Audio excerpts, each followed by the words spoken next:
morning.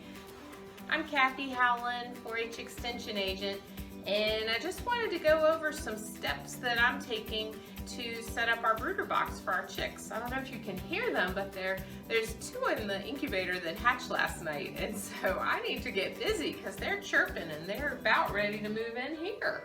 So I've lined the brooder box, which is the house. Basically, this is where they're going to stay for the next few weeks till they get a little bigger. And they go straight from the incubator into this. I've already lined it with some newspapers, and I did want to mention, I picked up this paper. I don't know if any of you all recognize Mrs. Ayers. She's our Teacher of the Year. So I thought I would leave that one. She teaches over at Flat Rock, so I thought I should keep that one. We don't want to put it in the brooder box. But as you can see, I'm going to line over the newspaper with this. This is a shelf cover, and it's plastic. Just got it at the dollar store, but it's textured so the chicks won't slip. That's the purpose that why it's recommended. So that's on there too, so that'll go in. Next I'm going to fill, I don't know if you can see, but I purchased some, this is a waterer, so I'll screw this into this. The chicks can then drink from the little burrow around the jar. So I'm going to fill this with water. It's room temperature. I didn't know if they would really love cold water. So we're going to do that, and I will screw that on. These are really cheap if you do decide to do chicks at home. They're very inexpensive. This bottom was only $2.29, and I bought it locally. And as you can see now, the water is running into the dish. So that's kind of cool. So it'll stop though once the water covers the hole there. It won't go any deeper. So we'll put that on one end of our little brooder box. And as you can see, I've already got the heat lamp set up. This was something, one of my coworkers had this for a turtle.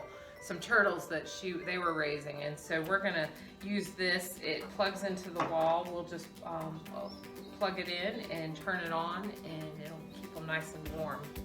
Next up, I've got, this is more of a feeder, and so they'll be able to put their little heads right in there. We'll fill this with the chick starter though, and I've got a bag here I purchased.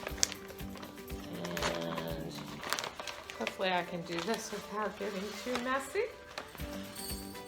So we're gonna fill our jar.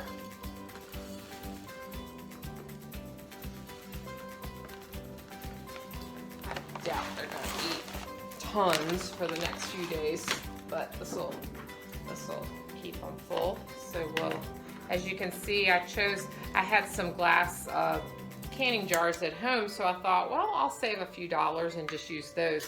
They also have though these plastic containers that fit right on, but I just figured I'd reuse these. So wow, that really filled the little dish, so I may have to go back after this and fill this up a little bit more. I didn't realize it would go in that, it would fill the dish quite so full. So you can see, so basically this, if we keep this full, we don't have to keep replenishing it. And we're gonna put this right on this end so they can get to their water and their food down at that end. As you can see, I'm making a little bit of mess, but not too bad.